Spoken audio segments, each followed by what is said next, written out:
Hello guys, this is Bhushan Gaikwad. Again आप सभी का स्वागत है फिर एक बार इस नए वीडियो लेक्चर में। दोस्तों, इस वीडियो लेक्चर में हम बात करने वाले हैं लेवल्स ऑफ बायोडाइवर्सिटी के बारे में कि बायोडाइवर्सिटी के कौन कौन से लेवल्स हैं। मेनली यहाँ पे हम जेनेटिक बायोडाइवर्सिटी को डिस्कस करने वाले हैं, स्पीशीज बायोडाइवर्सिटी को डिस्कस करने वाले हैं और इकोसिस्टम बायोडाइवर्सिटी को डिस्कस करेंगे। ठीक है, तो शुरू करते हैं। लेवल्स ऑफ बायोडाइवर्सिटी का मतलब हम क्या बोलते हैं कि डाइवर्सिटी हमको अलग अलग लेवल पे यहाँ पे मिलती है, ranging from molecular level to ecosystem level. अगर आपको याद होगा, हमने लास्ट लेसन में हमने डिस्कस किया था कि हम जब स्टडी करते हैं लिविंग ऑर्गेनिज्म की या हम इकोसिस्टम की स्टडी करते हैं तो हम इंडिविजुअल से स्टार्ट करते हैं। इंडिविजुअल आते हैं, फिर बहुत सारे इंडिविजुअल एक ही स्पीशीज के आते हैं तो स्पीशीज बनता है, बहुत सारे स्पीशीज आते हैं तो कम्युनिटी बनती है, बहुत सारी कम्युनिटी आती है तो इकोसिस्टम बनता है, और इकोसिस्टम साथ में आते हैं तो बायोम बायोस्फीयर बनता है। ठीक है, तो ये सारी चीजें हमने डिस्कस की थी। स्टार्टिंग कहाँ से होती है इन सबकी? मॉलिक्यूलर लेवल से होती है। मॉलिक्यूलर लेवल पे भी अगर हम देखते हैं कि हमारा हर इंडिविजुअल जो है वो सिंगल सेल से बनता है, और सेल के अंदर क्या होते हैं? मॉलिक्यूल। मॉलिक्यूल में एग्जांपल हम लेते हैं डीएनए आरएनए। ठीक है, तो डीएनए और आरएनए में हमको सभी के डीएनए आरएनए में जेनेटिक मटेरियल में डिफरेंस मिल रहा है। ठीक है, जितने भी लिविंग ऑर्गेनिज्म है उनमें हमें डिफरेंस मिल रहा है, तो हम मॉलिक्यूलर लेवल पे भी हम बोलते हैं वेरिएशन होता है। ठीक है, मॉलिक्यूलर लेवल पे वेरिएशन होता है, उसी के साथ साथ मॉलिक्यूलर के साथ साथ इंडिविजुअल लेवल पे भी वेरिएशन होता है। ठीक है, मैं और आप एक दूसरे से अलग अलग है, तो इंडिविजुअल लेवल पे भी हमको वेरिएशन देखने को मिल रहा है। ठीक है, इसी के साथ जब हम बहुत सारी स्पीशीज की बात करते हैं, अलग अलग डिफरेंट स्पीशीज, इनमें तो बहुत ज़्यादा वेरिएशन हमको देखने को मिलता है। ठीक है, डिफरेंट स्पीशीज की जब हम बात करते हैं तो बहुत सारी स्पीशीज में अलग अलग टाइप का वेरिएशन हमको देखने को मिलता है। ठीक है, इसी के साथ हम कम्युनिटी या इकोसिस्टम की बात करते हैं तो इकोसिस्टम में भी एक्वाटिक इकोसिस्टम और लैंड इकोसिस्टम दोनों एक दूसरे से डिफरेंट है। ठीक है, तो ऐसे आर्कटिक इकोसिस्टम देखो, आर्कटिक इकोसिस्टम डेजर्ट इकोसिस्टम एक दूसरे से बहुत ज़्यादा डिफरेंट है। ठीक है, तो इकोसिस्टम में भी डिफरेंस होता है। ठीक है, तो हम क्या बोल रहे हैं, हम यहाँ पे ये समझ रहे हैं, पहली लाइन यहाँ पे बोली है कि वर्ल्ड में the diversity of living world can be observed in a various level. Diversity अलग अलग लेवल पे हमको मिल रही है। यहाँ पे वेरिएशन कहाँ से स्टार्ट हो रहा है? Variation is ranging from molecular to ecosystem level. Molecular level यानी डीएनए आरएनए के लेवल से इको वेरिएशन हमको मिलना स्टार्ट होता है, और ये इकोसिस्टम के लेवल तक हमको वेरिएशन मिलते रहता है। ठीक है, major hierarchical interrelated levels are genetic diversity. यहाँ पे बोला है कि कुछ मेजर हायरार्कियल लेवल्स होते हैं, कुछ इंटर रिलेटेड लेवल्स होते हैं, इन पे भी हमको क्या मिलता है? वेरिएशन मिलता है। जैसे जेनेटिक डाइवर्सिटी, सारे ऑर्गेनिज्म के जीन्स एक दूसरे से अलग है, सारे ऑर्गेनिज्म का डीएनए आरएनए एक दूसरे से अलग है, तो जेनेटिक लेवल पे डाइवर्सिटी है। स्पीशीज लेवल पे डाइवर्सिटी है, गधे घोड़े में फर्क है, शेर लायन टाइगर में फर्क है। ठीक है, हम में और फिशेस में, फिश एक अलग स्पीशीज है, हम एक अलग स्पीशीज है, चिंपांजीज एक अलग स्पीशीज है, हम एक अलग स्पीशीज है, मंकी एक अलग स्पीशीज है, हम एक अलग स्पीशीज है, तो हम में अलग अलग स्पीशीज में डिफरेंस होता है, डाइवर्सिटी होती है। इकोसिस्टम में अलग अलग डाइवर्सिटी होती है। इकोसिस्टम में अगर आप देखोगे तो अलग अलग तरीके का, ये ट्रॉपिकल इकोसिस्टम अलग होता है, टेम्परेट इकोसिस्टम अलग होता है। ठीक है, जहाँ पे बर्फ होती है बहुत ज़्यादा, आर्कटिक, वैसा इकोसिस्टम अलग होता है। तो different kinds of ecosystem exist करते हैं और उन सभी में भी हमें वेरिएशन दिखाई देते हैं। तो यहाँ पे हम क्या बोलते हैं? डाइवर्सिटी ऑफ लिविंग वर्ल्ड, अलग अलग लेवल पे डाइवर्सिटी मिलती है, मॉलिक्यूलर लेवल पे, इकोसिस्टम लेवल पे, उसी में जेनेटिक डाइवर्सिटी, स्पीशीज डाइवर्सिटी और इकोसिस्टम डाइवर्सिटी हमको कंसीडर करना है। आगे हम बात कर रहे हैं, यहाँ पे एक इमेज दी है और यहाँ पे पूछा है what can you say about a species diversity of A and B. A और बी की स्पीशीज डाइवर्सिटी के बारे में आप क्या बोलना चाहेंगे? तो हम यहाँ पे ये बोलना चाहेंगे, ए और बी के बीच में हमें ए में बहुत ज़्यादा डाइवर्सिटी दिखाई दे रही है। देखो यहाँ पे एक टाइप का प्लांट है, ये दूसरे टाइप का प्लांट है।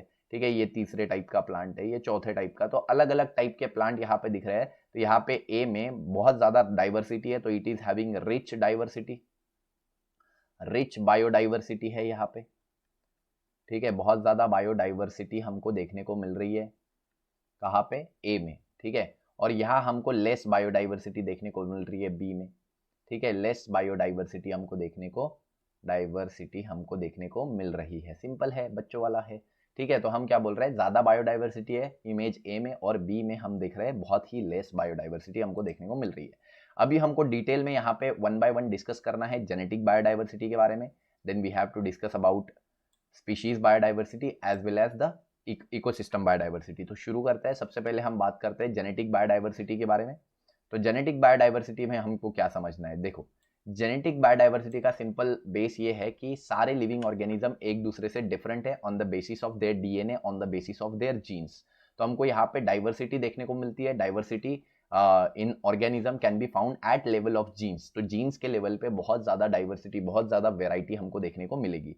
तो यहाँ पे इसको इंट्रा स्पेसिफिक डाइवर्सिटी भी बोला है। इंट्रा स्पेसिफिक का मतलब क्या कि एक ही स्पीशीज के अलग अलग इंडिविजुअल में डाइवर्सिटी। जैसे ह्यूमन एक स्पीशीज है, हम सब ह्यूमन है, आप ह्यूमन है, मैं ह्यूमन हूं, लेकिन हम में वेरिएशन है, डिफरेंस है। आप मेरे से काफी ज्यादा डिफरेंट हो, मैं काफी ज्यादा डिफरेंट हूं, तो हम एक दूसरे से काफी अलग है। इसका कारण है because of intra specific diversity, क्योंकि हमारे जीन्स अलग है, हमारा डीएनए सीक्वेंस अलग है, हमारे बॉडी के कुछ कैरेक्टरिस्टिक मैच नहीं करते, that is called as diversity. ठीक है, तो यहाँ पे क्या बोला है, इंट्रा स्पेसिफिक डाइवर्सिटी यानी the diversity in number of types of gene as well as chromosome present in a different species of also variation of genes and their alleles in the same species। तो यहाँ पे बोला है कि diversity का मतलब यहाँ पे इट इज द डाइवर्सिटी, ठीक है, in the number and types of gene, कि कितने नंबर, कितने टाइप्स ऑफ जीन हमारे बॉडी में है, कितने क्रोमोसोम्स है। ठीक है, इसके अलावा हम देखते हैं, ये हम देखते हैं different species and also variation, variation किस तरीके का है जीन्स में। ठीक है, और अलील्स कौन कौन से टाइप के, इस बेसिस पे यहाँ पे डाइवर्सिटी हुई है। तो यहाँ पे बोलने का मेन मुद्दा क्या है कि मेन मुद्दा ये है यहाँ पे कि सारे इंडिविजुअल, एक ही स्पीशीज के सारे इंडिविजुअल डिफरेंट है बिकॉज उनके बॉडी में नंबर और टाइप्स ऑफ जीन डिफरेंट है। ठीक है, इसके अलावा यहाँ पे जीन में वेरिएशन भी अलग टाइप का हो सकता है, आपके जीन में अलग वेरिएशन होगा, मेरे जीन्स में अलग होगा। ठीक है, आपके बॉडी में किसी कैरेक्टर के कोई अलग अलील होंगे, मेरे बॉडी में कोई अलग अलील्स होंगे। अलील्स यानी बॉडी आई कलर के लिए, हेयर कलर के लिए, तो अलग अलग टाइप के अलील्स, अलग अलग टाइप के जीन्स हमको एक ही स्पीशीज में यानी अलग अलग इंडिविजुअल में मिल सकते हैं। ठीक है, तो यहाँ पे हम उसको बोलते हैं जेनेटिक डाइवर्सिटी। ठीक है, आगे देखते हैं, it includes variation with in a population and diversity. देखो ये जो बोला है कि ये वेरिएशन इंक्लूड करता है, मतलब इसमें वेरिएशन होता है अलग अलग इंडिविजुअल में ऑफ अ पॉपुलेशन। तो पॉपुलेशन के अलग अलग इंडिविजुअल में वेरिएशन आता है। ठीक है, even between the population, between the population यानी दो अलग अलग पॉपुलेशन में भी यहाँ पे वेरिएशन आता है। पॉपुलेशन क्या होता है, याद करो, पॉपुलेशन हमने बोला था एक पर्टिकुलर जोग्राफिकल एरिया में जो अमाउंट ऑफ लोग रहते हैं उसको पॉपुलेशन बोलते हैं। जैसे मैं नागपुर में रहता हूँ तो नागपुर की एक पॉपुलेशन हो गई ह्यूमंस की। मान लो आप अमेरिका में रहते हो तो अमेरिका में ह्यूमंस की एक पॉपुलेशन हो गई। तो ये एक पॉपुलेशन और यहाँ की एक पॉपुलेशन, तो दो ऐसी पॉपुलेशन हो गई, एक पॉपुलेशन नागपुर की, एक अमेरिका की। तो हम बोलेंगे दोनों पॉपुलेशन में जेनेटिक डाइवर्सिटी है, काफी डिफरेंस है, वो लोग अलग दिखते हैं, हम अलग दिखते हैं, उनके बॉडी कैरेक्टरिस्टिक अलग है, हमारे अलग है। ठीक है, that is how we differ in genes genetics depending on the population. ठीक है, तो एक पॉपुलेशन के, मैं नागपुर के बहुत सारे अलग अलग लोग भी अलग अलग तरीके से दिख सकते हैं, लेकिन मतलब हम में ही, नागपुर के ही लोगों में, मतलब यहाँ पे जितने भी लोग रह रहे हैं उनमें भी डाइवर्सिटी, उनमें भी वेरिएशन है पॉपुलेशन के अंदर, लेकिन दो अलग अलग पॉपुलेशन में भी काफी वेरिएशन मिल रहा है, नागपुर में, अमेरिका में, है ना। वेरी गुड, तो आगे बढ़ते हैं, that are associated with adaptation to local condition. देखो ये जो भी डाइवर्सिटी होगी वो हमें हेल्प करेगी to adapt to the local condition. अब मैं नागपुर में रह रहा हूँ, मतलब नागपुर में बहुत ज्यादा गर्मी होती है, तो हमारी एनवायरमेंट के हिसाब से हमारे बॉडी में वेरिएशन होंगे।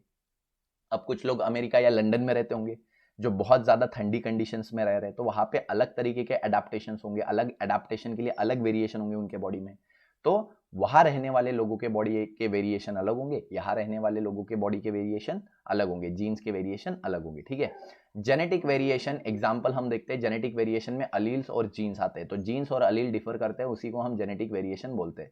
ठीक है, this lead to individual differences within the species. तो सारे अलग अलग इंडिविजुअल अलग अलग शो होते हैं एक ही स्पीशीज में।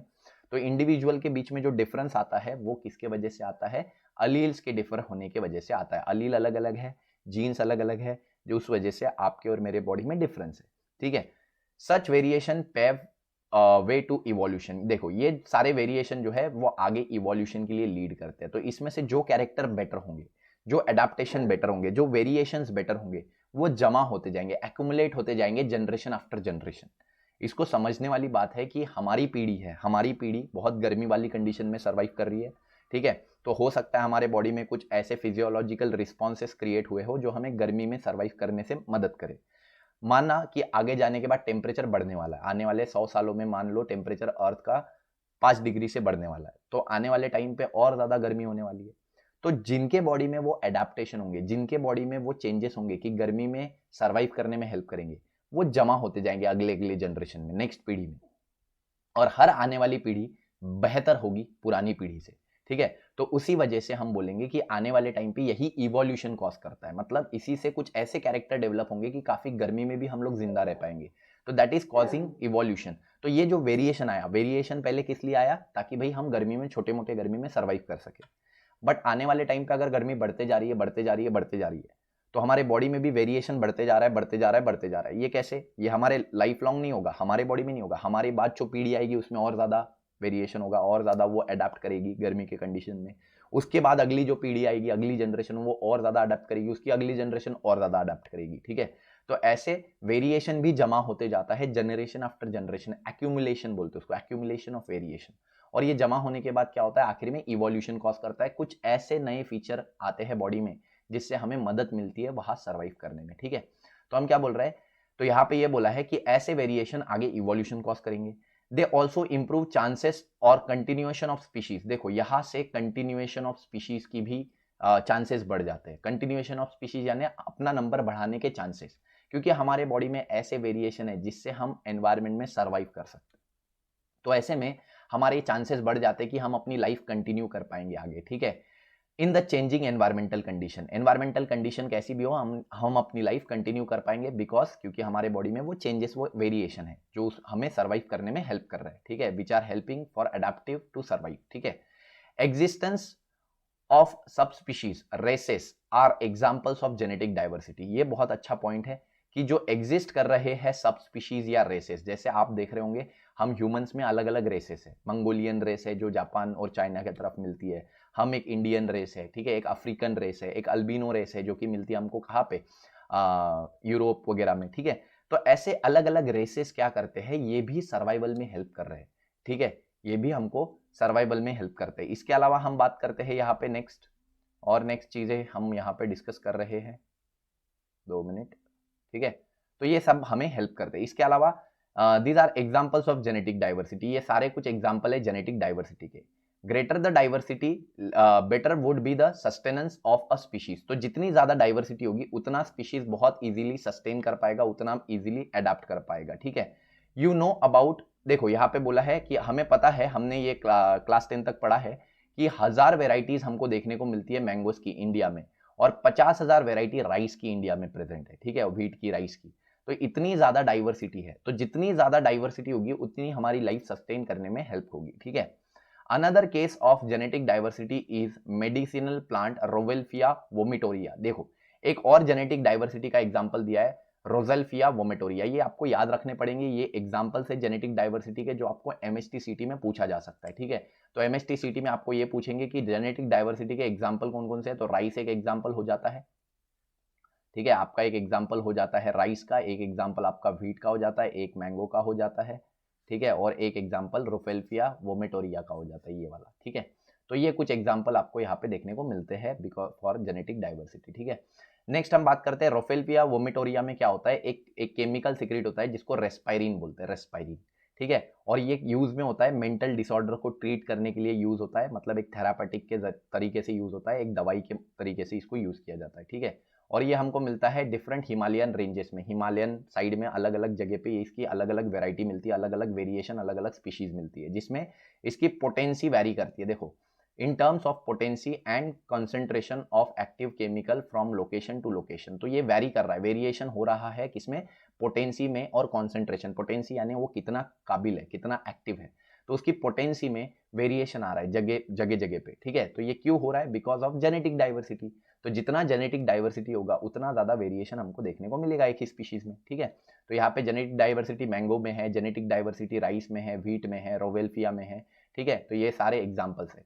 जेनेटिक डाइवर्सिटी और variability is essential for healthy breeding population of a species. तो यहाँ पे जेनेटिक डाइवर्सिटी बोला है और वेरिएबिलिटी भी बोला इसी को, डाइवर्सिटी वेरिएबिलिटी, ये काफी इसेंशियल हो जाता है, इंपॉर्टेंट हो जाता है for healthy breeding population. Healthy breeding population का मतलब क्या है कि अगर हमें अपनी लाइफ को कंटिन्यू करते रहना है, अपने लाइफ को बढ़ाते रहना है आगे, ठीक है, तो ऐसे में हमारे बॉडी में जेनेटिक डाइवर्सिटी होना जरूरी है, ठीक है। तो ये सारी चीजें हैं, ठीक है। इसका सीधा मतलब जाता है इनब्रीडिंग डिप्रेशन से। अगर आपको याद होगा इनब्रीडिंग डिप्रेशन क्या होता है, ये हमने एनिमल हस्बेंड्री में डिस्कस किया है। तो अगर हम में जेनेटिक डाइवर्सिटी नहीं होगी तो इनब्रीडिंग डिप्रेशन आ जाएगा। इनब्रीडिंग डिप्रेशन यानी स्टरिलिटी आ जाएगी, रिप्रोडक्शन नहीं कर पाएंगे लोग, ठीक है।